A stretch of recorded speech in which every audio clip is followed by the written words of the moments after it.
Welcome to the Not Your Average Runner podcast. If you're a woman who is midlife and plus-sized and you want to start running but don't know how or if it's even possible, you're in the right place. Using proven strategies and real-life experience, certified running and life coach Jill Angie shares how you can learn to run in the body you have right now. You are listening to episode number 16 of the Not Your Average Runner podcast. I'm your host, Jill Angie, and in this episode, we're continuing with the 5K training series. Today's topic is training strategies. Part 3 is going to be race day strategy, and that'll be next week. I also have an Ask the Curvy Coach question from Missy, and then I have a question for you. And then, of course, we'll talk about my latest obsession. So whether you're a brand new runner, an experienced pro, or maybe even just thinking about it because all your friends are doing it, you are in the right place. So let's start with my question for you this week. I want to know what you call yourself. And what I mean by that is when you're talking about your body, for example, I call myself plus size sometimes, or fat, or sometimes curvy or voluptuous. All of these words feel pretty good to me or neutral, and I'm definitely not offended by the word fat. In fact, I actually like using that word sometimes because it's short and it takes less effort to say, and it's pretty clear what I mean. So I'm also just kind of lazy that way when it comes to words.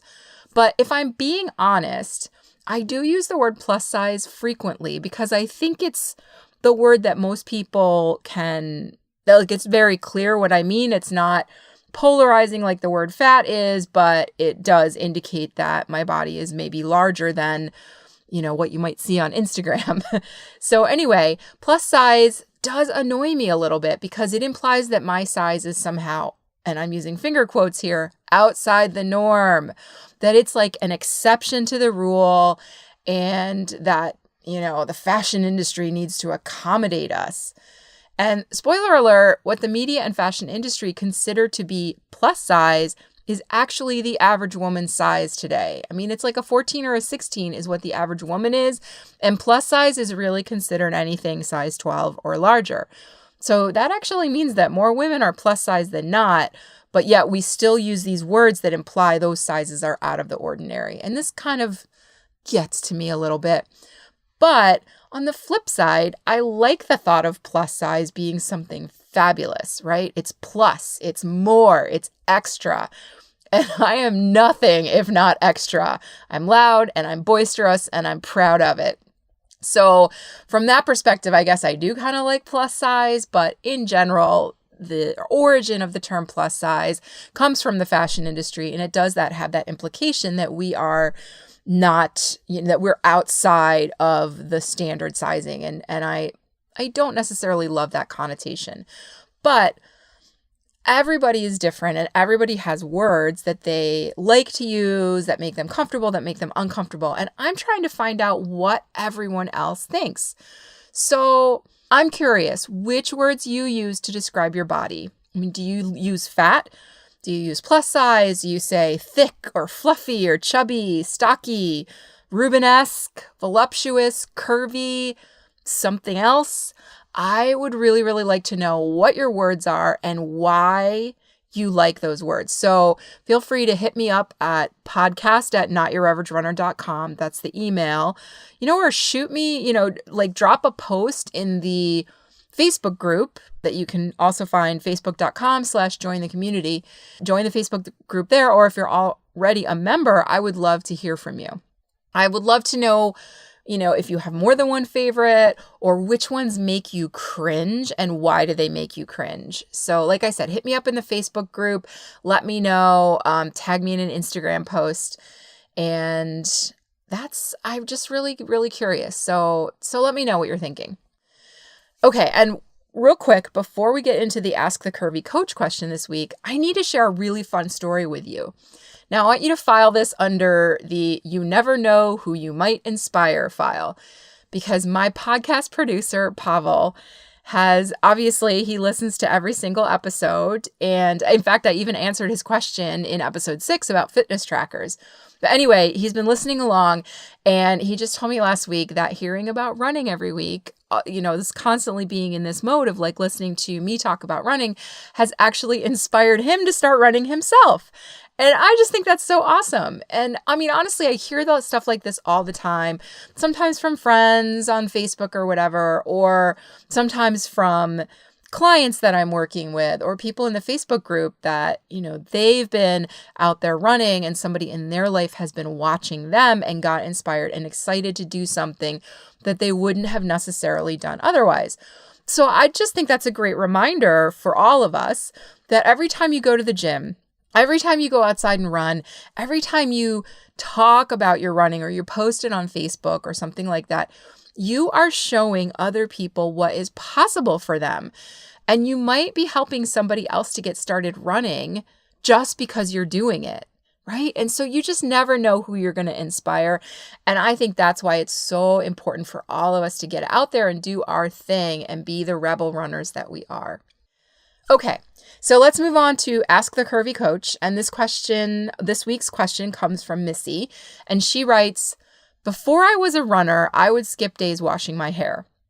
Since I have become a new runner, I wash my hair every day because I sweat a bunch. So I got a shorter haircut to manage my time better in the mornings before work. I'm washing my hair every day. My friend has suggested wearing a headband to absorb the sweat and then using a dry shampoo. What do you do? So first of all, this is an amazing question, Missy, and I'm going to share what I do and what works for me. And what works for me obviously doesn't work for everybody, but my pull amongst a lot of runners that I know, my girlfriends and just people on Facebook that I know, they actually do very similar to what I do. So I wash my hair every 2 to 3 days. So I wash my hair basically 2 to 3 times a week. And in between washes, I just thoroughly rinse the sweat out with water in the shower. So after I get done with a run, if it's not my day to wash my hair, I take a shower and then I just rinse the sweat out of my hair. And then I just go ahead and style it as usual. I comb it. I don't usually add more product on the days that I do just a rinse because otherwise I get product buildup and I have really fine hair. And so my hair ends up kind of looking dirty and a little kind of just weird, I guess, if I put too much product in my hair. But water is pretty much always enough to get the sweat residue out. And, my hair smells fine and everything. And it looks normal. It doesn't look dirty or anything like that. I don't think you really need shampoo. I think just a good rinse after you've gone running is totally fine. And then, like I said, 2 to 3 times a week, I actually do shampoo my hair, and then on those days, I'll put more product in it. So I hope that helps. And your magnet is on its way. And if you want to get your question answered, all you have to do is email me at podcast@notyouraverage-runner.com. I pick a new one each week to read and answer, and you can ask me anything. Like we just heard from Missy, if you want to talk about hair, I'm all about it. Now, if I pick your question to answer on the show, I'll also send you a Not Your Average Runner card magnet. All right, let's move on to our main topic for this week. Now, if you listened to episode 14 and decided it was time for you to start training for your first 5K, this episode is for you. Once you've made that decision, the first step is really to find a training plan. Now, there are hundreds, possibly thousands of them out there, and you can get books or apps, or sometimes when you sign up for a race, they'll give you a free training plan to download. And then there are tons of local clubs all around that have in-person 5K training groups where you can actually run with other people. And maybe you even do the whole race together at the end. Now, there's a ton of options out there. And when you're deciding which plan to use, there are actually a few things to consider. Now, first, I want you to think about your current running pace. Many training plans out there, such as like the Couch to 5K app or the C to 5K that you've probably seen, they actually assume you're going to be running maybe a 10 or 12 minute mile or faster. And what those plans do is they train you to do a 5K, which is equivalent to about 3 miles, in like 30 minutes. And I know that all sounds great. Like, oh yeah, I'm going to run 3 miles in 30 minutes. It's a great goal, but the problem comes into play is that these plans, first of all, are usually like only 6 or 8 weeks long. And if you're a new runner, that's not necessarily long enough. And if you're a new runner, and you're listening to this podcast, which means that you're probably a plus size or heavier runner or whatever terminology you like to use, it also means that you're probably not running a 10 or a 12-minute mile. So if you're currently doing some kind of intervals, like a 30-second run or a 60-second walk, and you're going maybe 15 minutes per mile, for example, it is extremely unlikely that you're going to be doing a 5K in 30 minutes in like 6 to 8 weeks. It's not that it's impossible, but it's really not very likely. And what that does, like you get to the end of the training plan and the Couch to 5K one in general, and I'm not picking on that plan. I'm just saying, this is an example of how they train is they just have you doing runs for 30 minutes for the whole training plan. And by the end of the training plan, you start out doing a minute run, a minute walk. And by the end, 6 to 8 weeks later, they've got you doing like 14-minute run and then a 1-minute walk break and then another 14-minute run. And that is really a fast progression for a new runner or for somebody who is a heavier runner. So what happens is you get to the end of that training plan, and maybe in that time, you're able to do 2 miles, but you really don't have the result it promises, which is getting off the couch and running a 5K in 30 minutes in 6 to 8 weeks. So, what happens is we get frustrated and maybe we even want to quit. And that's the last thing I want for you. So if you are listening and you're currently able to run a 10-minute per mile or a faster pace, Couch to 5K is probably a great choice for you. It's definitely convenient. There's actually a bunch of different options. But if that's not you, we do need to get you a training plan that works for you. So here's what you need to look for. And by the way, just go on Google and search for 5K training plan. You'll get so many options. You won't know what to do with them. So I'm going to give you a list of criteria that I think are important if you're a brand new runner and you're trying to train for your first 5K. Now, the first is the length of the plan. I want you to look for something that's at least 8 weeks, but preferably 12.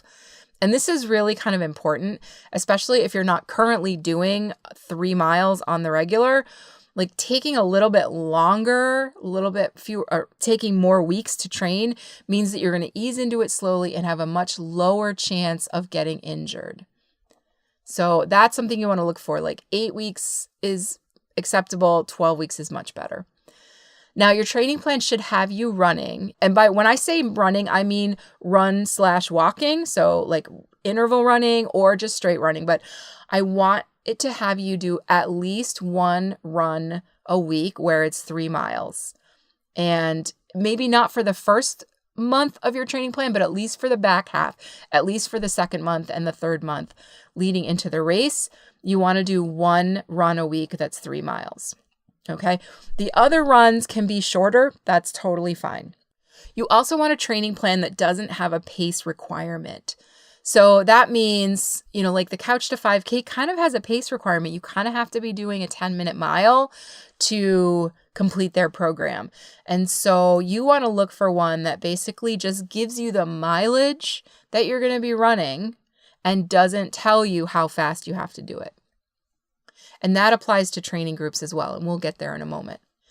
Now, the other thing I want to make sure you understand is that a training plan for beginners that has you running more than 4 times a week is going to be also probably too much too soon. And I think for a 5K, for your first time around, 3 times a week is actually ideal, right? That gives you plenty of time to rest and recover in between your training runs and really lowers your chance of injury. And the other thing you want to consider is you don't want a training plan that's going to have you running back-to-back days. So you always want to leave, when you're brand new, you always want to leave 1 day in between your runs so that your body can recover and so that you can start paying attention. Am I developing any injuries? Yes or no? All right. So that's the plan itself. Now, if you're joining a local group or even a virtual online group, make sure that they have a plan in place for slower runners. And this actually really applies mostly to in-person groups. Now, you want to ask them if they're friendly for beginners. And of course, they're going to say yes. But very often when they say yes, what they mean is they're thinking a beginning runner is a 10 to 12 minute miler. And that might not be you. So you need to know, if you're going out for these group runs, is there going to be somebody running at the back to make sure you don't get lost, to make sure you don't get left completely behind? Will the rest of the group be waiting for you at the end until you're done? Like, you don't want to go out for one of these group training runs and then, you fall behind everybody else. You get back to the start place and everybody else is in their car and gone because they're done. Like, make sure this is a group that's going to hang out and wait for you to finish. These are really important questions to ask because, like I said, so often these in-person groups say they're beginner friendly, but what they really mean is that they think a 10 to 12 minute mile is a beginner. And there's nothing wrong with that, obviously, but this actually is why it's so important for all of you guys to get out there and run in public and interact with other runners, to show up at races and to represent that not every single runner is doing an 8-minute mile or a 10-minute mile or even a 12-minute mile, right? Claim your place at the start line and show the world the diversity of what runners look like. Show people that courage and commitment that you have. And I know I keep talking about what it means to become a rebel runner, and I really think that that's what it's all about. It's basically showing up and saying, hey, you don't have to look a certain way or go a certain pace to be a runner. Okay, but I digress. So anyway, that's what you're looking for in a training plan and in a training group. Now, there are plenty of great books out there that serve this need. And obviously, in particular, I can recommend my book, Not Your Average 5K, which does have a training plan. And there's actually 2 training plans that come with that book, depending on your current fitness level. And then, of course, they can be modified as necessary. Jeff Galloway also has quite a few plans and books on run-walk intervals that are really, really good. And if you listen to my interview with Denny Cray last week, you'll also know that he's got a great book out there called Be Ready on Race Day, which helps you create your own training plan. Now, at this time, I'm not really aware of any good apps out there that meet the requirements that I sort of set out for you in this podcast. Now, that doesn't mean that they're not out there, just that I haven't found one yet. And of course, obviously, if you know of one, please let me know. But at some point in the hopefully fairly near future, I will be creating a Not Your Average 5K app. So definitely stay tuned for that. But in the meantime, just go on Google and look for a training plan that works for you, or grab my book. You can get it on Kindle. It's super easy. And then you download the training plan from there. Now, once you've got your training plan, the next step, and this is super important, is to actually block out all the time on your calendar that you're going to be training, right? So if you're going to be training 3 times a week, I want you to look at your training plan, look at your calendar, and that's from the race date, work backwards and literally write all of those runs into your calendar or put them in your Google Calendar or your iCal or your phone, because you want to make sure that your training doesn't fall by the wayside just because you forgot you're going away almost every weekend between now and your race and, oh crap, when am I going to get all my training runs in, right? So make sure you know ahead of time which days you're going to be running, and then you can modify on a weekly basis based on your family and social schedule so that there are no surprises. And I can't stress this enough. One of the most common reasons that people don't stick to their plan is because something always comes up. Right? So block out your calendar ahead of time, like an appointment with yourself.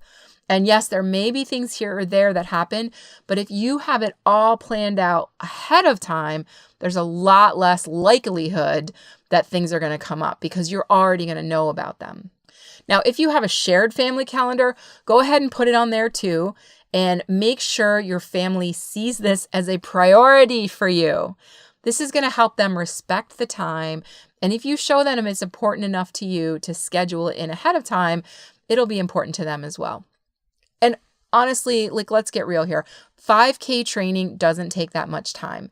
Now, with a 3-day-a-week schedule, twice a week, you'll probably need about 45 minutes, and that might be on a Tuesday and a Thursday, and then an hour on your weekend day. So you might run Tuesday, Thursday, Saturday, 45 minutes Tuesday, 45 minutes Thursday, and then block out an hour for your workout on Saturday. you probably spend more time than that watching Netflix each week. So if worse comes to worse, you can just catch up on your shows after the race and use the Netflix time to train. I promise you'll be far more refreshed and renewed and rejuvenated after going for a run than you are catching up on Game of Thrones. All right, now here's the last piece.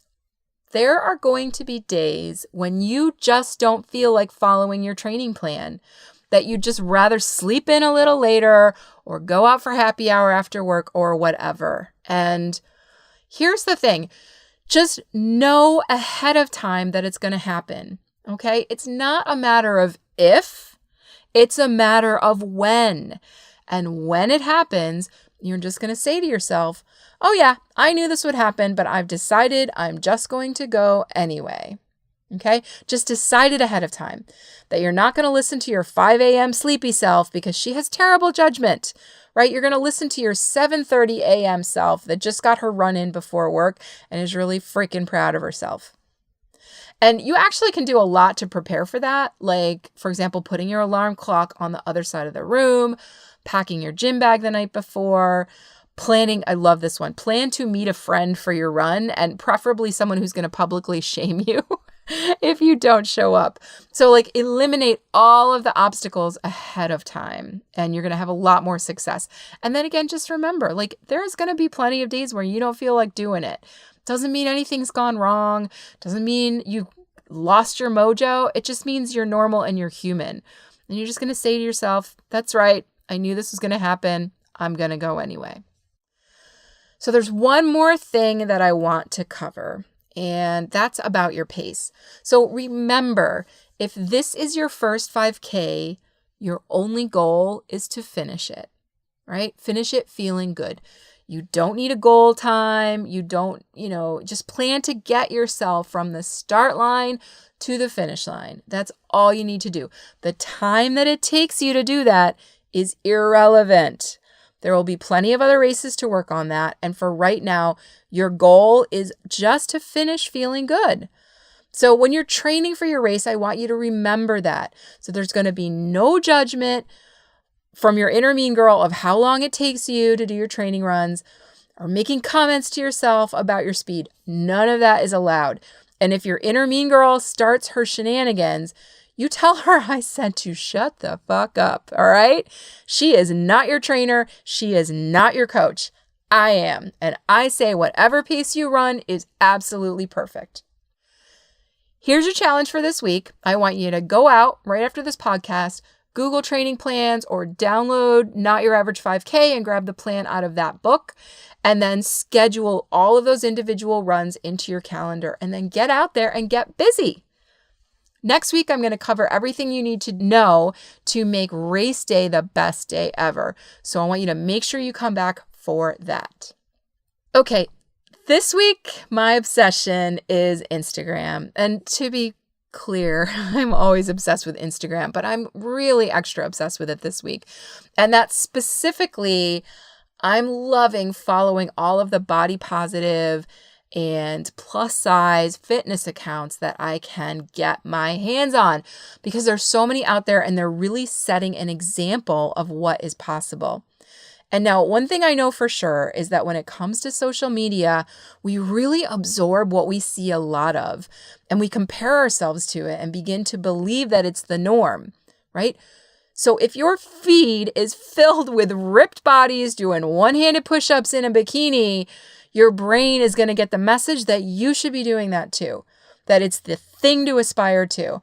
And now I am not knocking being able to do a one-handed push-up in a bikini, right? More power to you if you can do that.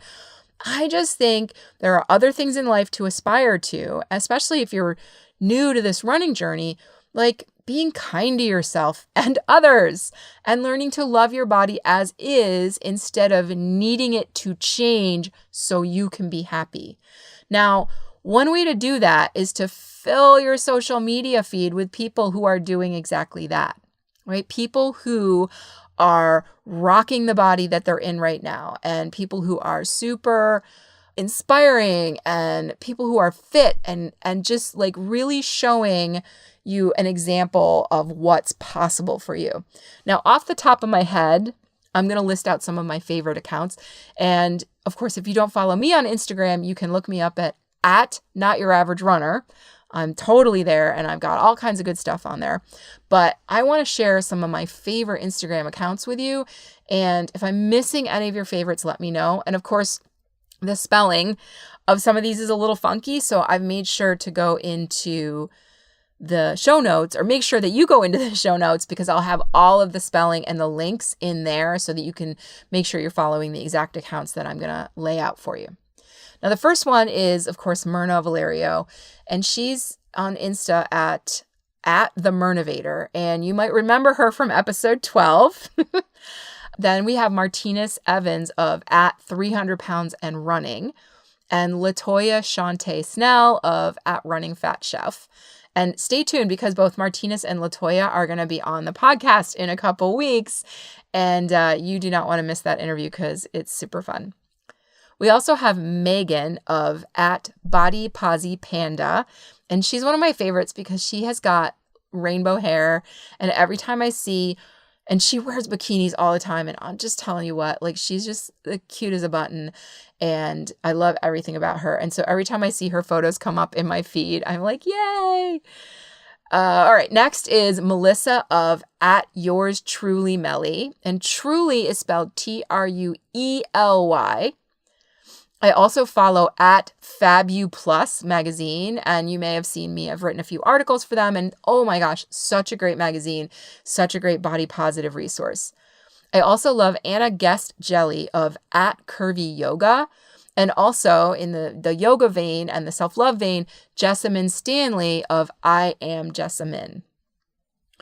Now, another one that I love is Erica of at Curve_model. And you might remember Erica from on the cover of Women's Running magazine a couple years ago. She did a great photo shoot. I also love at F Your Beauty Standards, and F is spelled EFF in this name. And F Your Beauty Standards just kind of pulls great body positive images from around Instagram and compiles them into their feed. And then another one of my favorites is at Exercising Foodies. And this is Helen, who lives in New York City, and she actually has a body positive running group in New York. And so I would love it if you'd go check her out. And if you live in New York City, this is an awesome resource for you to find a running group that works for people of all paces. Okay, all of these links, like I said, are going to be in the show notes. So make sure you head over to notyouraverage_runner.com/16 to check them out. Well, that is it for this week, my friends. This time, like I said, it always goes by so quickly.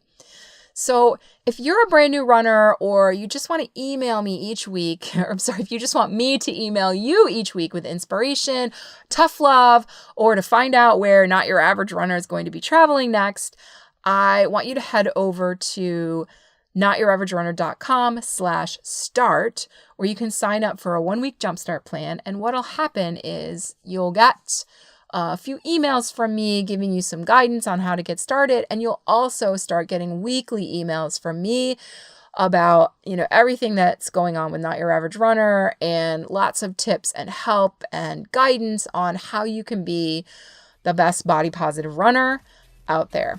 So that is it for this week. And as always, it has been a pleasure talking to you. I'll see you soon. Bye. Thanks for listening to this episode of the Not Your Average Runner podcast. If you liked what you heard and want more, head over to www.notyouraverage_runner.com to download your free 1-week jumpstart plan and get started running today.